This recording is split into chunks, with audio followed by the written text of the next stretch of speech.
नमस्कार, बहुत स्वागत है आप सभी का। आप देख रहे हैं न्यूज इंडिया। आपके साथ मैं हूं मनीषा शर्मा। 11 बजे 11 खबर की शुरुआत सबसे बड़ी खबर के साथ कर लेते हैं। बड़ी जानकारी यह है कि संसद परिसर में समाजवादी पार्टी का प्रदर्शन। चढ़ावा चोरी मामले पर समाजवादी पार्टी के सांसदों ने प्रदर्शन किया। कांग्रेस और सपा ने दान चोरी पर चर्चा की मांग की है। अखिलेश यादव भी प्रदर्शन में शामिल हुए। तो इस वक्त की बड़ी खबर, अहम खबर आप जान लीजिए। चढ़ावा चोरी मामला लगातार अखिलेश यादव इसे उठाते हुए नजर आ रहे हैं। कल भी जब वो पेपर लीक मामले को लेकर कह रहे थे, अपनी बात रख रहे थे, तो भी उन्होंने एक बड़ी बात कही। उन्होंने कहा कि सरकार चढ़ावा चोरी नहीं रोक पाई तो पेपर लीक कैसे बचा पाएगी। एक बार फिर से चढ़ावा चोरी के मामले पर विपक्ष एकजुट नजर आ रहा है।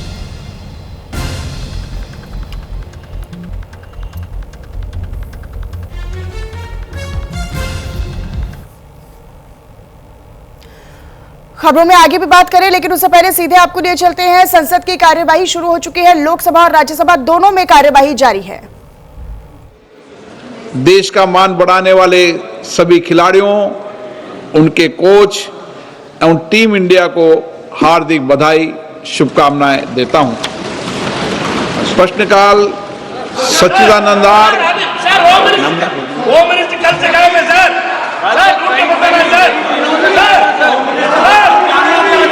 मैंने पहले भी कहा, माननीय सदस्य, फिर आपसे आग्रह करता हूं, प्रश्नकाल के अंदर प्रश्नकाल को कभी बाधित नहीं करें। प्रश्नकाल माननीय सदस्यों का होता है, सरकार की जवाबदेही होती है। कई माननीय सदस्य मेरे पास आकर आग्रह किया है कि हमारा बहुत कठिनाइयों से प्रश्न आया है और कुछ माननीय सदस्य जानबूझकर प्रश्न को बाधित करते हैं। मैंने आपको हर विषय, हर मुद्दे पर पर्याप्त समय दिया है, लेकिन इस तरीके से आप सदस्यों के प्रश्नकाल के समय बाधित करो, नियोजित तरीके से सदन को वेदांत केदा करो, ये उचित नहीं है। मैं पुनः आपसे आग्रह करता हूं कि प्लीज आप अपनी अपनी सीट पर बैठिए। प्रश्नकाल के बाद इस चर्चा में भाग लीजिए। प्लीज प्लीज बैठिए। इकरा चौधरी जी मेरे पास आई, प्रश्नकाल चलने दो। सच्चिदानंद जी मेरे पास आए, कई माननीय सदस्य मेरे पास आए। आप माननीय सदस्यों के हक को नहीं मार सकते, ये तरीका उचित नहीं है। आप अगर सदन को वैधान करना चाहते हैं, नियोजित तरीके से गतिरोध पैदा करना चाहते हैं, ये संसदीय परंपराओं के अनुरूप नहीं है। सदन की कार्रवाई आज 12 बजे तक के लिए स्थगित की जाती है।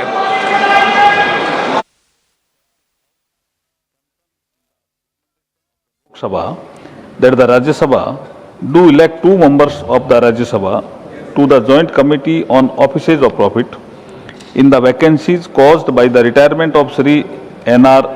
Elango and Sri Deepak Prakash from the membership of Rajya Sabha with effect.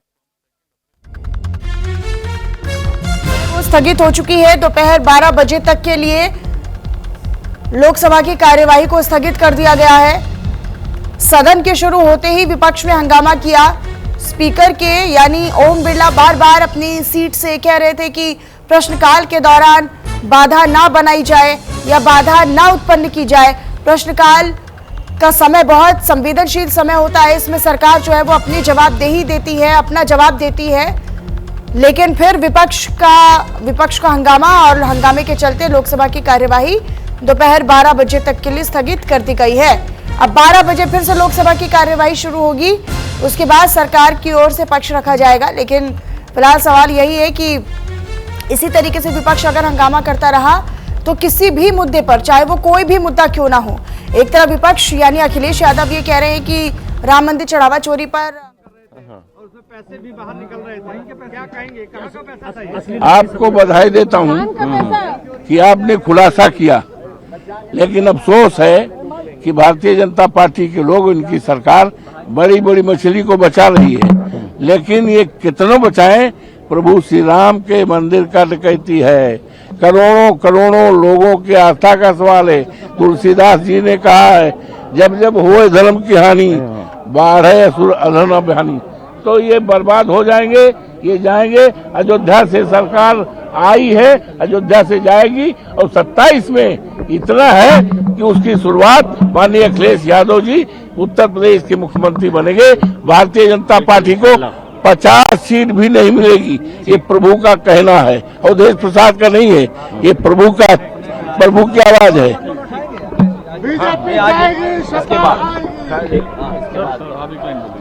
हम क्या आप लोगों ने अच्छा मैंने कहा अरे मैंने मुद्दा उठाया, सवेरे कहा था कि मैं चोरी की बात तुम कहो रहा, मंदिर की चर्चा होगी, बक्से वही प्रतीक चिन्ह, वही प्रतीकात्मक तस्वीर जो राम मंदिर के अंदर दिखा लाए हम, लेकिन हम बैग रखा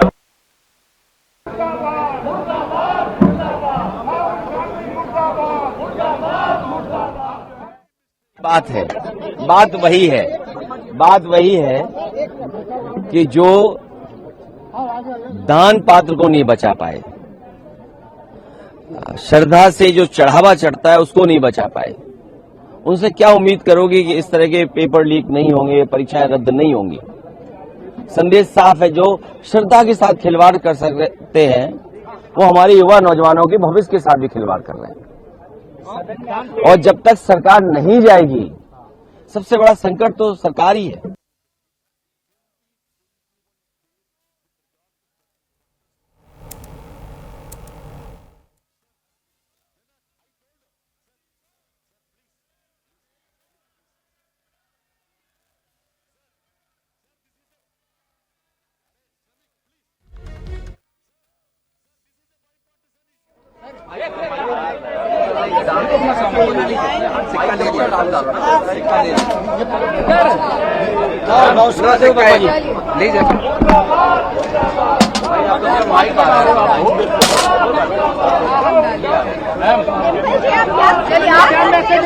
आप लोग भी पहले दान दीजिए, चंदा दीजिए, चलिए भरोसा नहीं कहा जा सब लोग डालिए जान जाएगा तो भाजपा नहीं है, बीजेपी वाले यही छीन लेंगे। चंदा देश भर के लोगों ने दिया ही था जी। दान पात्र में प्रतीकात्मक रूप में जिस दान पात्र को लेके आप लोग यहाँ पहुंची, कितना जमा हुआ था दान पात्र? यही मैं समझती हूँ कि लोग बहुत सालों से सोच के बैठे थे और जिन लोगों ने संकल्प लिया हुआ था और जिन लोगों की श्रद्धा थी, निष्ठा थी, इन सभी भावों के साथ मंदिर आए थे और भगवान राम जी के चरणों में उन्होंने चंदा अर्पित किया था, दान दिया था। लेकिन कहीं ना कहीं भारतीय जनता पार्टी के लोग और उनसे जुड़े हुए जो उनके संगी साथी हैं, उन लोगों ने इस चंदा को भी पूरी तरह से हजम करने का काम किया है। लेकिन जो यूपी विधानसभा चुनाव आने वाला है उसमें समाजवादी पार्टी और अयोध्या में जब ये इतनी बड़ा घटना हुई और जो हमारे मुख्यमंत्री जी हैं वो लगातार अयोध्या जा रहे थे, लगातार सबने न्यूज में देखा, बहुत बढ़ चढ़ के बात आती थी, इसलिए हमें भी याद है। तो आखिरकार ये हमारे उत्तर प्रदेश के मुख्यमंत्री का भी दायित्व बनता है कि वो बताएं कि इतनी बड़ी चंदा चोरी आखिरकार कैसे हो गई। उन्होंने एसआईटी जांच करा तो दी। एसआईटी जांच तो 2 साल पहले भी हुई थी, जहां जमीनों में इतने घपले हुए, जो 2-2.5 करोड़ की जमीन थी उसको 16 करोड़ में बेचा गया और एक जमीन और सस्ती थी उसको कम से कम 24-25 करोड़ में बेचा गया। तो 2 साल पहले की एसआईटी का क्या निष्कर्ष निकला, आज तक ये सामने आया है। तो ये जो एसआईटी कमेटियां गठित करते हैं, ये खाली खाना पूर्ति के लिए करते हैं गठित, जिससे कि लोगों का ध्यान भटक जाए कुछ सालों के लिए और मुद्दा समाप्त हो जाए। लेकिन समाजवादी पार्टी ही यहाँ अकेली थी जो इस मुद्दे को जोर शोर से उठा रही थी। सहयोगी दल खासकर कांग्रेस जो आधी सीट मांग रही है, जो महत्वपूर्ण मुद्दे हैं, समाजवादी पार्टी पूरे जोर शोर से उठाने का कार्य करेगी, काम करेगी। क्योंकि हम विपक्ष में हैं तो हमारा क्या कार्य है? हमारा यही तो कार्य है कि जो बातें हैं, जो हम देख रहे हैं, जो जिस परिस्थितियों से देश आज गुजर रहा है उसको सामने रखने का ये हमारा दायित्व है और इसको हम पूरी तरह से निभाएंगे। Thank you.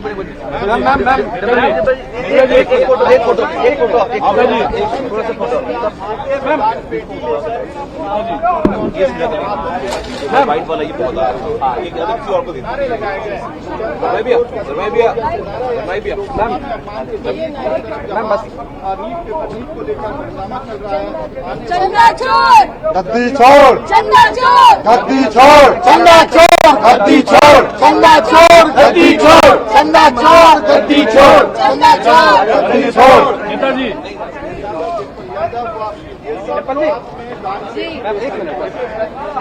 नेताजी नेताजी ये बताइए, यहाँ समाजवादी पार्टी के लोग दिखे आधी, राम के चंदा चोरी का दर्द होगा, वो उठाएगा, वो उठाना भी पड़ेगा। लेकिन दान पात्र, पैसे, दानदाता तीनों मौजूद थे यहाँ। हाँ बिल्कुल, अयोध्या लूटी है, अयोध्या के सांसद भी थे, पूरे देश के लोगों ने दान दिया, सिंबॉलिक तौर पे हम सांसदों ने भी दान दिया और दान पात्र भी है। और बस बचाना ये है कि ये दान पात्र कम से कम भाजपा ऑफिस में जाने से बच जाए। लगता है बचे हुए दिन जो सत्र के हैं ये मुद्दा समाजवादी पार्टी उठाती रहेगी। नहीं, बिल्कुल उठाएगी और हमने स्पीकर साहब से मांग की है, लगातार नोटिस दी है। जितने भी लोकसभा के अंदर नियम हैं किसी सवाल को उठाने के, सारे नियमों के तहत हम लोगों ने नोटिस दिया। जो उनमें नोटिस है आज ही है, 193 की भी चर्चा मांगी है। जिस किसी पर भी स्पीकर साहब तैयार हो, हम लोग इस पर गंभीरता से चर्चा करना चाहते हैं और पूरा देश इस चर्चा को सुनना चाहता है। ये दिखाना आप थोड़ा पीछे रहता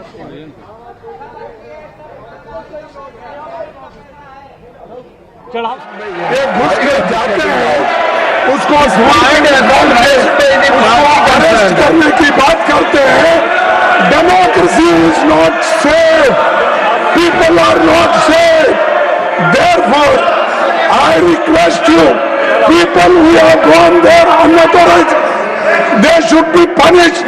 Why they have gone? Who are they? Who ordered them? You ask your people to sit in there. No, I'm asking. Who asked them to go there? Now, Who ordered? now the honorable leader of the house, That now is the not leader the of the house will reply. That is not the Therefore, Sir, you have raised your voice. Let the government respond to it. Sir, let the government to respond to it. He has raised, you have raised. Sir, let the government respond to it. Please take your seat. Please take your seat. Let him respond. Now, sir, now the leader of the house. Whatever my friend, sir, what my friend John Bitas has said. This is a very normal law and order situation that we have to understand. I have been a student activist. I have been arrested many times from the classroom in emergency days when Congress party was ruling. I have been arrested. I have been arrested. Mr. John Bitas, it is a normal situation. I have been arrested. I have been arrested. Mr. John Bitas, it is a normal situation. A student activist has to face and those who take law and order in their own hand. The police have to act accordingly, and the police has acted accordingly for those cases. It is, they are trying to sensationalize. It is a normal law and order activity which the police undertakes, and any student activist who wants to do activism should face this. Even I have faced not once, many times. When there was emergency, I was arrested from the classroom, not once, but twice. So this is a very normal situation, sir. Now, Shriman R. Girirajan, through R. Girirajan ji. Girirajan ji, you want to speak, whether you like to speak or not, you tell me. You don't want to speak, then I am calling the other member. Shriman Madan Rathore ji. Shriman Madan Rathore ji. CPM issue है।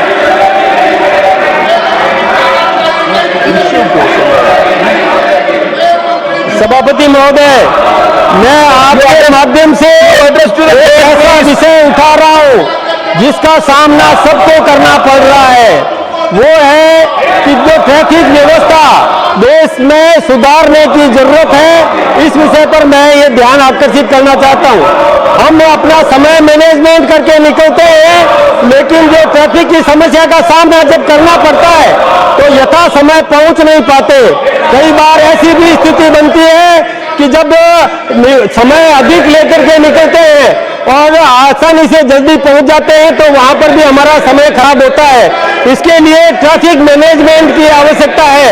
मैं आपके माध्यम से हमारे देश के प्रधानमंत्री आदरणीय नरेंद्र मोदी जी को और राजस्थान के मुख्यमंत्री भजनलाल जी शर्मा को धन्यवाद देना चाहूंगा कि अभी हमारे जयपुर में मेट्रो से फेज 2 का उन्होंने शिलान्यास किया, तो इसके लिए निश्चित रूप से ट्रैफिक व्यवस्था में सुधार होगा।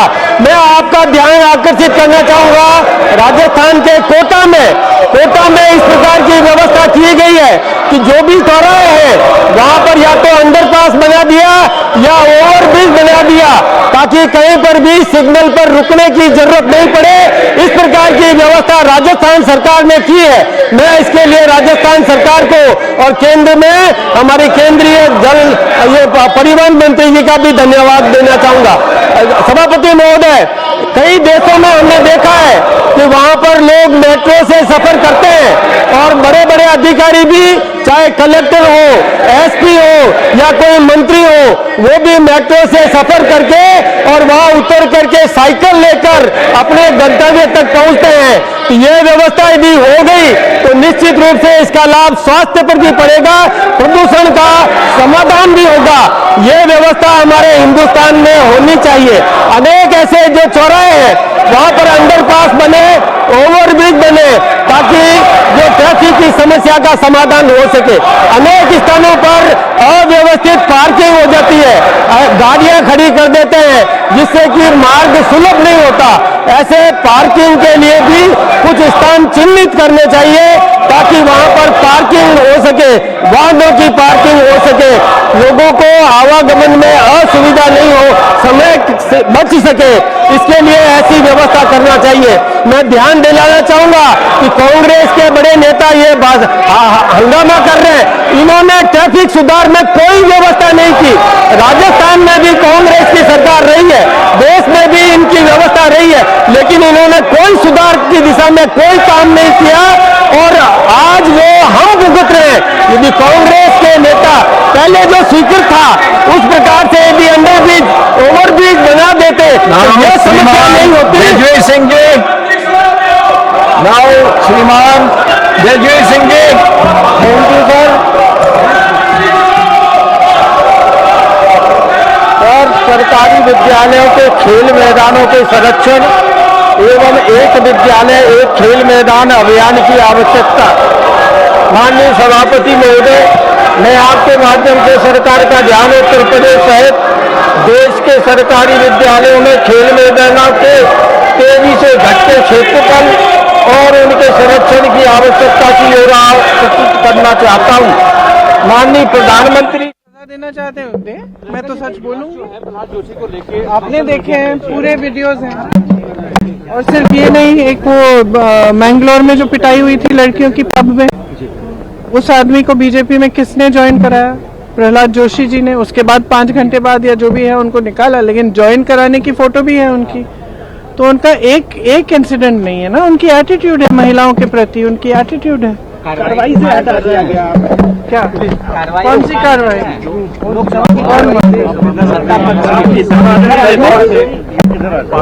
मैंने तो सच ही बोला है मैम। लेकिन जो एक्सपंज किया गया, क्या उस इशू पे आप स्पीकर से मिलेंगे? क्योंकि आपने ऑथेंटिकेट किया, रिपोर्ट्स आपने दिए, फिर एक्सपंज कर दिया गया। क्या इस इशू को आप रेज करेंगे स्पीकर? हाँ, रेज करूंगी।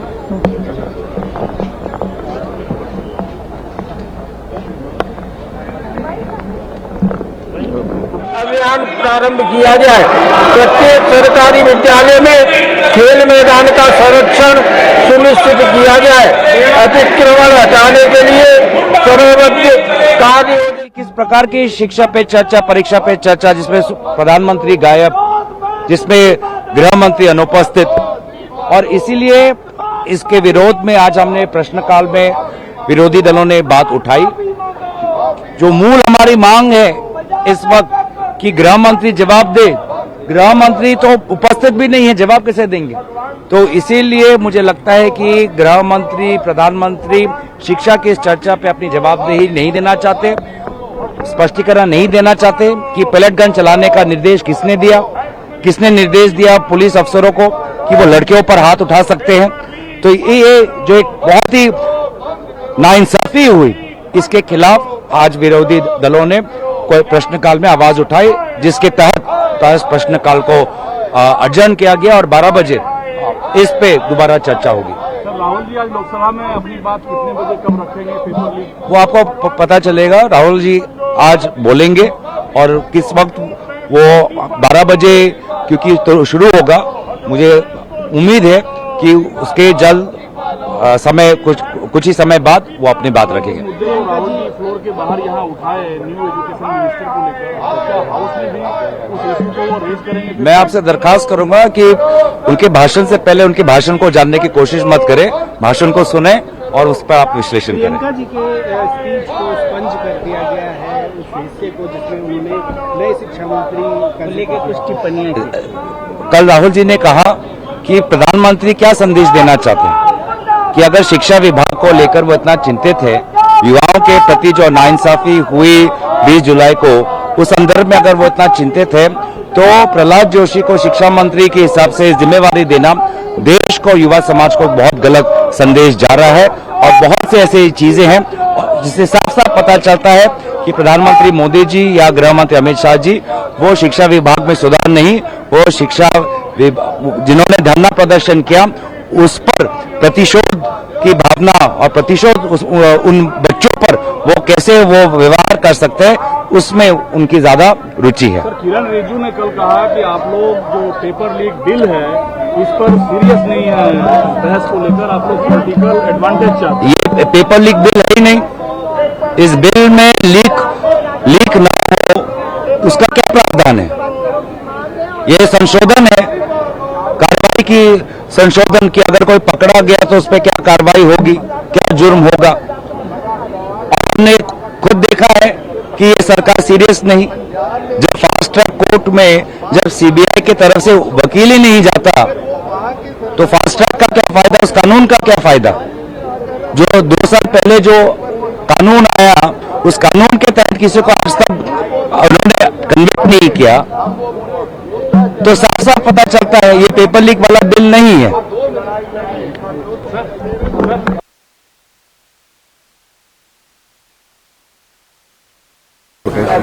इस दिशा में व्यापक राष्ट्रीय और समयबद्ध कार्य योजना बनाई जाए। धन्यवाद।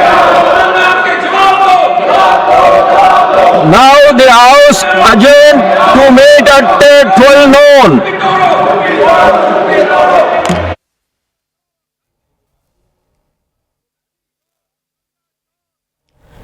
हालांकि लोकसभा और राज्यसभा दोनों ही संसद जो हैं वो दोपहर 12 बजे तक के लिए स्थगित हो गई हैं, तो ये इस वक्त की बड़ी खबर। हालांकि इसको लेकर पक्ष विपक्ष एक दूसरे पर हमलावर नजर आए। बिल पर बोलना जरूरी है, ये किरण रिजिजू ने कहा है। प्रियंका भी बिल से अलग बोली और उम्मीद है राहुल बिल पर बोलेंगे, ये उन्होंने उम्मीद जाहिर की है। इधर उधर की बात करना गलत है, किरण रिजिजू ने कहा है। 12 बजे अब दोबारा दोनों सदनों की कार्यवाही शुरू होगी, लेकिन दोनों सदनों की कार्यवाही शुरू होते ही यही उम्मीद की जा रही कि किरण रिजिजू जिस प्रकार कह रहे हैं कि इधर उधर की बात नहीं करके सीधा मुद्दे की बात की जाए। कांग्रेस वाले तो बिल्कुल बिल पे नहीं बोले और राजनीति कर रहे थे। आज हम उम्मीद करते हैं राहुल गांधी जी और बाकी लोग बिल पे बोले।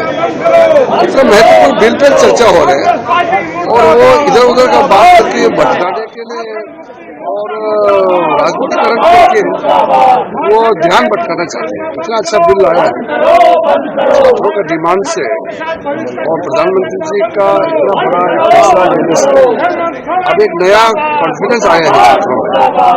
और एग्जामिनेशन को लेकर के कोई और सजेशन है तो सजेशन दे सकते हैं कांग्रेस पार्टी। सीधे आपको लिए चलते हैं लोक भवन में। दरअसल यूपी के कृषि मंत्री सूर्य प्रताप शाही प्रेस कॉन्फ्रेंस कर रहे हैं, क्या कुछ कह रहे सुनवाते हैं।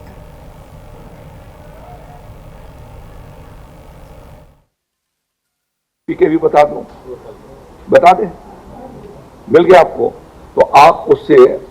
अब मैं समाजवादी पार्टी की अखिलेश यादव जी की सरकार की चर्चा करना चाहता हूं, आपको मिल जाता है, आपको मिल जाता है?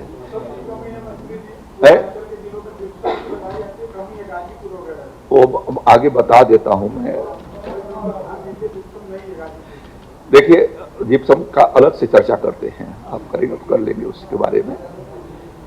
2015-16 उनकी गवर्नमेंट थी, मुख्यमंत्री अखिलेश यादव जी थे। 84,98,000 मेट्रिक टन फर्टिलाइजर उनके जमाने में बिका था। 2016-17 इलेक्शन ईयर था, उसमें भी उन्होंने 85,002 मेट्रिक टन बांटा। मैं चुनाव के साल की भी जो स्थिति है उनकी, उसको मैं बता रहा हूं, इसीलिए किसानों ने उनको नकार दिया। जो निकम्मे थे, कुछ नहीं कर सकते थे किसान के लिए। गन्ने का पेमेंट भी नहीं किया उन्होंने।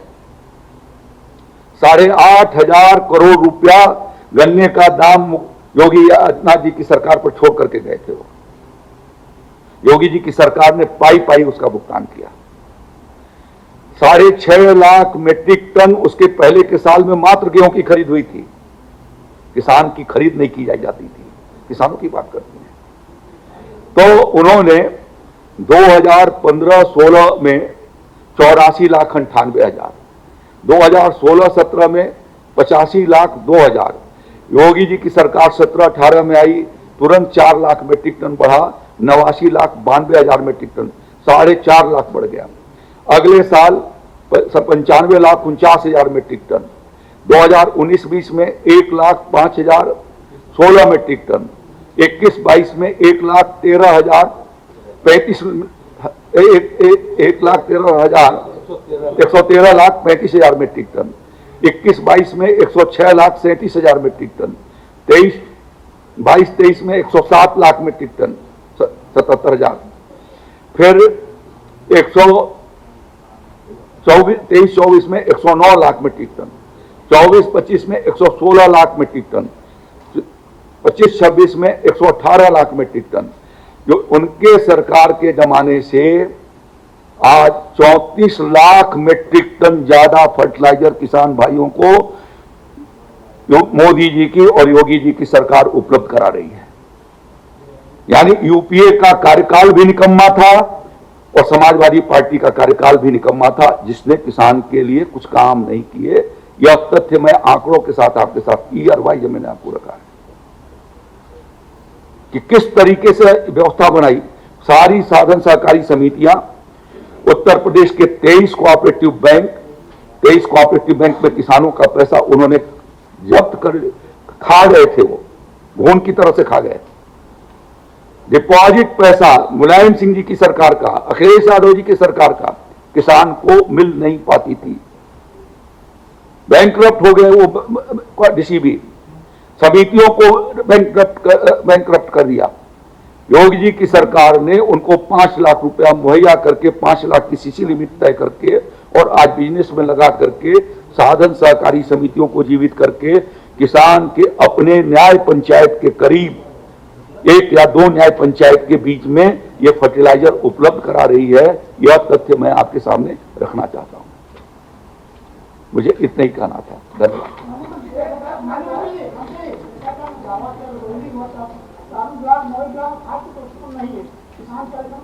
क्या है? अब आप दे देंगे तो मैं देखिए, कोई ऐसा ब्लॉक नहीं है जहां पर फर्टिलाइजर नहीं है।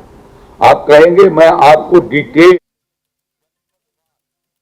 वार 1 घंटे के बाद उपलब्ध करा सकता हूं।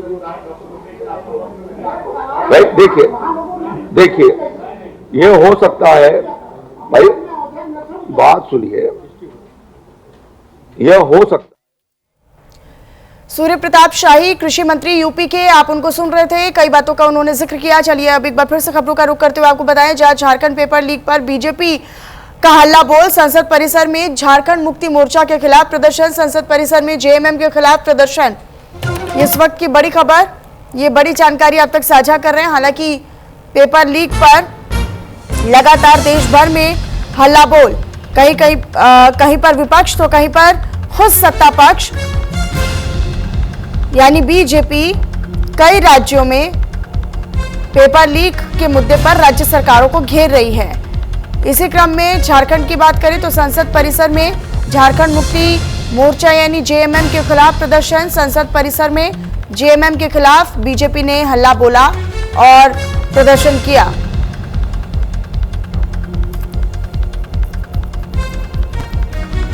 झारखंड पेपर लीक पर बीजेपी का प्रदर्शन और बीजेपी का हल्ला बोल। देखिए, हाथों में तख्तियां लेकर नारेबाजी करते हुए संसद परिसर में झारखंड मुक्ति मोर्चा के खिलाफ ये प्रदर्शन करते हुए नजर आ रहे हैं। पेपर लीक पर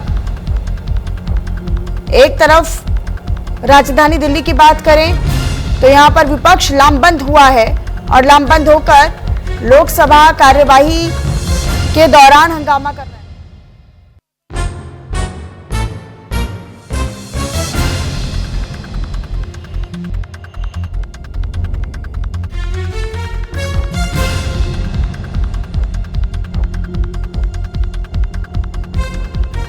बोल रही है। हालांकि ये प्रदर्शन बीजेपी की ओर से किया जा रहा है। राज्य सरकारों में भी हुए पेपर लीक को लेकर लगातार बीजेपी का प्रदर्शन और विरोध देखा जा रहा है। संसद परिसर में झारखंड मुक्ति मोर्चा के खिलाफ प्रदर्शन हुआ है। झारखंड पेपर लीक पर बीजेपी का प्रदर्शन, हाथों में तख्तियां लेकर नारेबाजी करते हुए, विरोध जताते हुए ये तमाम लोग अब नजर आ रहे हैं। ये बीजेपी के लोग हैं, ये बीजेपी के जो नेता हैं वो नजर आ रहे हैं।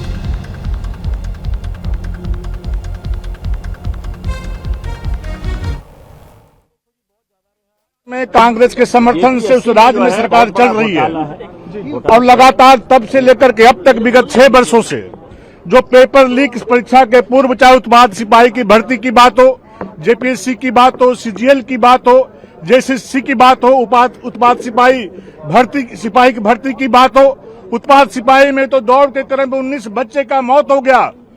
कांग्रेस पार्टी वहां मुंह क्यों नहीं खोलती है? कांग्रेस पार्टी मुंह दबा के रखती है। कांग्रेस का झारखंड में मुंह बंद क्यों है? झारखंड मुक्ति मोर्चा क्यों जांच नहीं करा रही है? सीआईडी जो राज्य का एजेंसी है उसके माध्यम से झारखंड मुक्ति मोर्चा और कांग्रेस जांच कराने का काम कर रही है।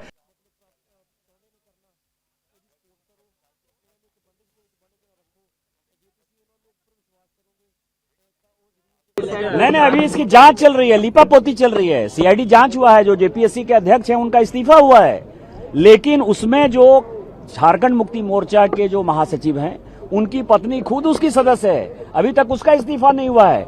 इसलिए झारखंड मुक्ति मोर्चा इसका लीपापोती करना चाहती है। जो हमारे अध्यक्ष जी ने कहा कि कांग्रेस में हैसियत, हिम्मत नहीं है, ना खड़गे जी जा सकते हैं, ना राहुल गांधी जी जा सकते हैं, ना सोनिया गांधी जी, ना प्रियंका गांधी जी।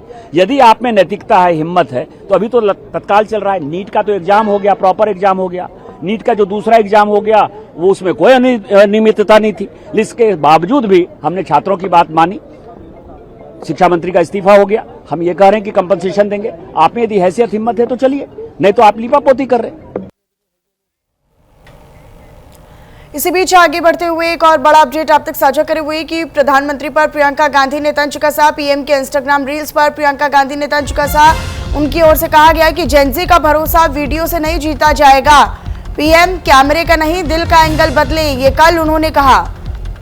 कल दरअसल लोकसभा में अपना तर्क और अपनी बात रखते हुए, सवाल करते हुए प्रियंका गांधी वाड्रा खड़ी हुई और अचानक उन्होंने सरकार पर हमला बोलना शुरू किया। तमाम उन्होंने क्वेश्चन मार्क्स रेज किए और उन्होंने कहा, सोशल मीडिया पर इंस्टाग्राम रील्स पर प्रियंका गांधी वाड्रा ने तंज कसते हुए कहा कि जेनजी का भरोसा वीडियो से नहीं जीता जाएगा।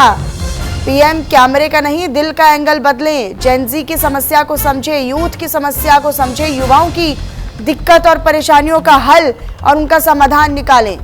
प्रधानमंत्री पर प्रियंका गांधी वाड्रा ने तंज कसा। पीएम के इंस्टाग्राम रील्स पर आपको बताते चले कि विरोध प्रदर्शन के बीच, धर्मेंद्र प्रधान के इस्तीफे के बीच पीएम मोदी कुल 3 बार लाइव आए इंस्टाग्राम पर। उन्होंने वीडियो शेयर किया और ऐसा वीडियो उनका कभी नहीं देखा गया।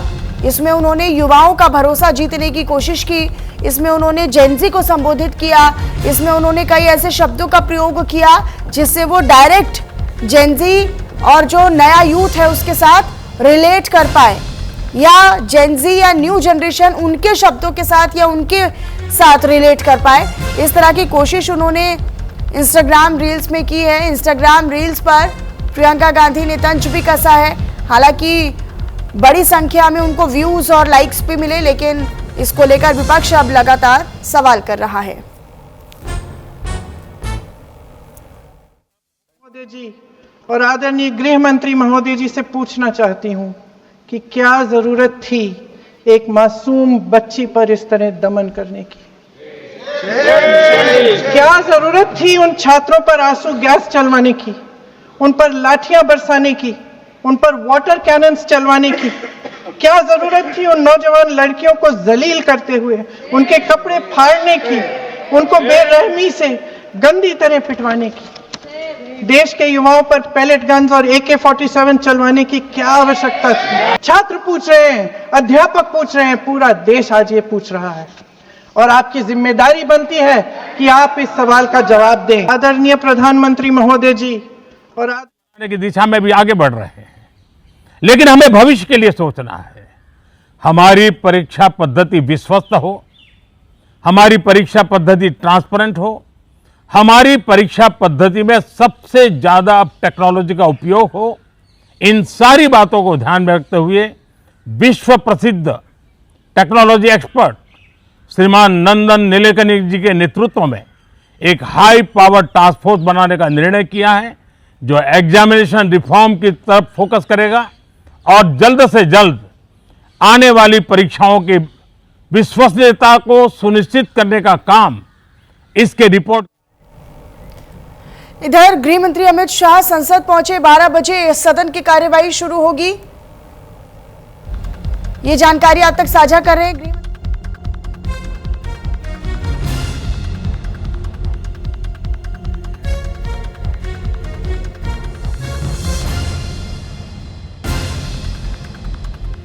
लिए लोकसभा कार्यवाही जो है वो स्थगित कर दी गई थी। और एक बार फिर से आपको बताएं कि गृह मंत्री अमित शाह संसद पहुंच चुके हैं। ठीक 12 बजे दोबारा जब लोकसभा की कार्यवाही शुरू होगी उसके लिए वो संसद पहुंचे हैं।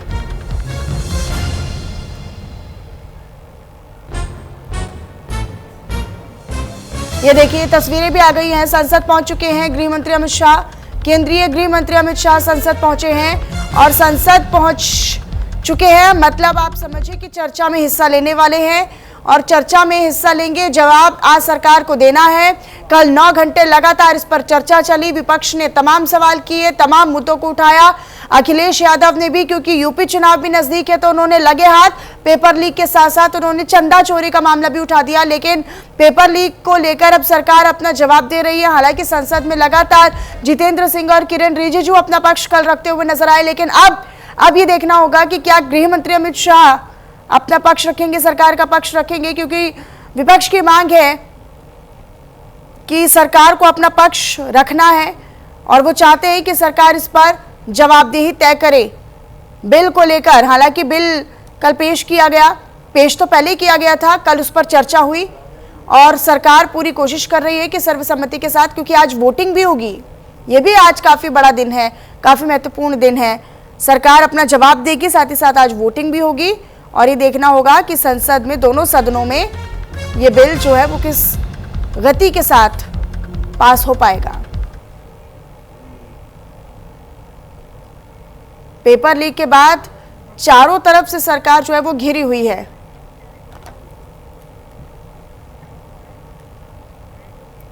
इधर लखनऊ में कंगना के खिलाफ प्रदर्शन तेज हो चुका है। कंगना रनौत के बयान पर कांग्रेस ने जोरदार विरोध दर्ज किया है, जेनजी पर टिप्पणी की और उसके बाद सियासी घमासान तेज है। कंगना रनौत के बयान पर कांग्रेस ने प्रदर्शन किया है, पोस्टर पर चप्पलें बरसाई, आग भी लगाई।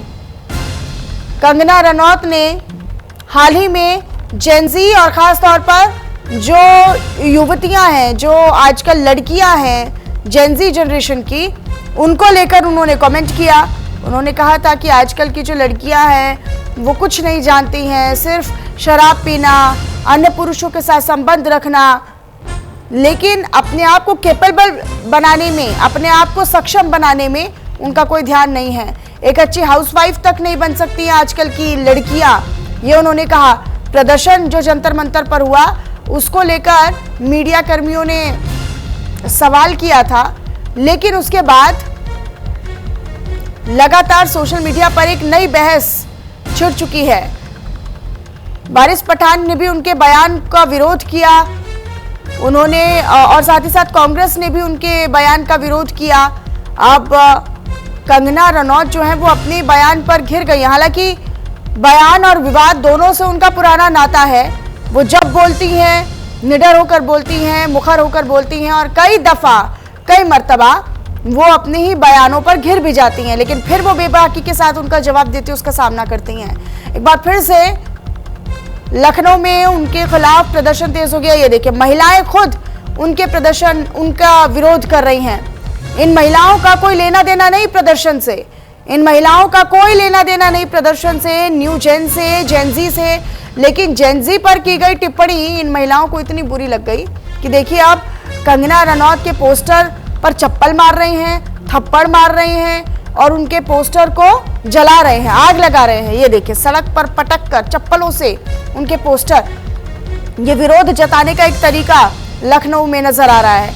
कंगना रनौत का जेनजी पर बयान दिया गया, लेकिन उसके बाद अब वो घिर गई हैं। जेनजी जहां एक तरफ जंतर मंतर पर हिंसा के बीच कई ऐसे लोग, कई ऐसे प्रदर्शनकारी, कई ऐसे छात्र जिन पर लाठियां बरसाई गई, उन पर अभी तक विपक्ष जो है वो सरकार को घेरने का काम कर रहा है।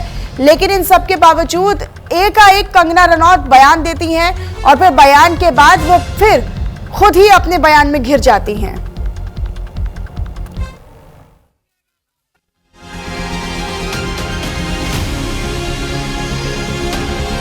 बेबाकी और विवाद कंगना रनौत की पहचान बन चुकी है। फिल्म अभिनेत्री और बीजेपी सांसद कंगना रनौत एक बार फिर अपने बेबाक बयान को लेकर विवादों में है। इस बार विवाद की वजह बनी है उनकी इंस्टाग्राम स्टोरी, जहां उन्होंने सीजेपी विरोध प्रदर्शन में शामिल कुछ युवतियों पर भी विवादित पोस्ट कर दिया। कंगना खुद अभिनेत्री हैं, कई फिल्मों में बोल्ड सीन भी दिए हैं और देश की जनता ने इसको सराहा भी है। लेकिन कंगना अब जो पोस्ट करती हुई नजर आई हैं, उस पर बवाल मच चुका है। कंगना ने पूरी जेनजी पीढ़ी पर सवाल खड़े कर दिए हैं। कंगना ने लिखा, आज की कुछ युवा महिलाएं बिना जिम्मेदारी के आजादी चाहती हैं, जबकि असली आजादी जिम्मेदारियां निभाकर और आत्मनिर्भर बनकर हासिल होती है। अपने इसी पोस्ट में कंगना ने कुछ युवतियों को गटर पीढ़ी तक कह दिया। आपको बताते हैं कंगना ने पोस्ट में क्या कहा। आज की कुछ लड़कियां आजादी तो चाहती हैं, लेकिन जिम्मेदारी नहीं उठाना चाहती। उन्होंने कहा कि ऐसी लड़कियां आत्मनिर्भर नहीं हैं, बल्कि दिखावे की आजादी चाहती है। कंगना ने आगे आरोप लगाया कि जेनजी की कुछ लड़कियां नशे, शराब और कई रिश्तों को आजादी मानती हैं। उन्होंने यहाँ तक कहा कि उनके पास समाज को देने के लिए कुछ नहीं है। वे माता पिता की कमाई पर पलती हैं, पढ़ाई में अच्छी नहीं है और उनकी सोच भी भ्रष्ट है। अपने पोस्ट में कंगना ने ये भी लिखा कि ऐसी लड़कियां अच्छी गृहिणी तक नहीं बन सकती और आजाद जिंदगी कमानी पड़ती है। सिर्फ उसका दिखावा करने से कोई स्वतंत्र नहीं हो जाता। कंगना ने कहा कि जेनजी के विरोध प्रदर्शन की रील्स देखकर वे हैरान हैं और अब उन्हें डिजिटल डिटॉक्स की जरूरत महसूस हो रही है। आप हमारे 75 ईयर ओल्ड प्राइम मिनिस्टर हैं, उनकी दिवंगत माता जी को, उनको इतनी गंदी गंदी भद्दी गालियां दे। हमने भी स्टूडेंट प्रोटेस्ट किए हैं, इतना हमें संकोच होता था, इतनी शर्मिंदगी होती थी कि हमें कैमरा में दिखाया जा रहा है, आगे एक स्टूडेंट को करके हम अपनी मांग रखते थे। कौन स्टूडेंट प्रोटेस्ट का हिस्सा नहीं बने? ये किस तरह के स्टूडेंट हैं और किस तरह की अश्लील बातें हैं, किस एंगल से ये लोग स्टूडेंट लगते हैं। हमें ये अब ट्रोल करे चाहे कुछ भी करे, 16 ईयर ओल्ड से जो है हम अपना करियर बना रहे हैं, माता पिता पर कभी बोझ बनकर नहीं रहे और जिनके माता पिता बहुत ही कंजर्वेटिव है। हम जानते हैं कि हमारा हिंदुस्तानी समाज कैसा है। उनकी बेटियां ऐसे इतनी गंदी गंदी भाषा में बात कर रही हैं, समाज में उनकी क्या इज्जत रह जाएगी और उनको किस तरह की विपरीत परिस्थितियों का सामना करना पड़ेगा। क्या ये सोचते हैं क्या हम लोग as a society, this is not acceptable to us in any way. Kangana के इस पोस्ट के सामने आते ही सियासी हमले भी शुरू हो गए। कांग्रेस ने कहा कंगना रनौत के बयानों को कोई गंभीरता से नहीं लेता। वहीं AIMIM नेता वारिस पठान ने बयान को महिलाओं और जेनजी का अपमान बताते हुए कंगना से तुरंत माफी मांगने की मांग की।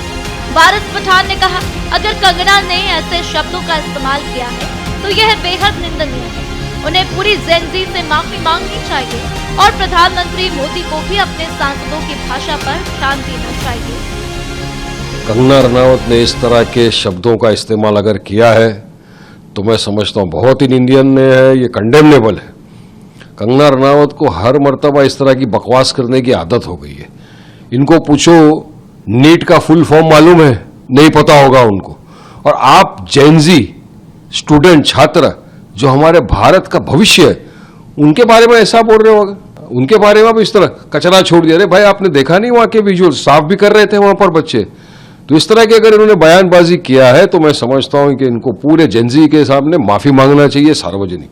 कंगना रनौत जी जहां तक पॉलिटिकल बातें हैं, कोई उन्हें सीरियसली लेता नहीं है, और इसलिए मैं तो प्रारंभ से ही हंसी के पात्र रहती है। अगर 2014 के बाद अगर देश स्वतंत्र हुआ, इस प्रकार के मंतव्य करने वाले, मैं समझता हूं उसको सीरियसली लेना नहीं चाहिए।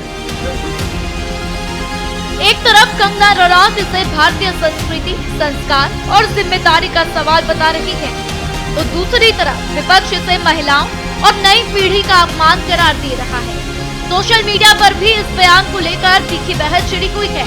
फिलहाल कंगना रनौत का ये इंस्टाग्राम पोस्ट सोशल मीडिया की सीमा पार कर रहा सियासत का बड़ा मुद्दा बन चुका है, और अब देखना होगा कि ये विवाद आगे और कितना तूल पकड़ता है।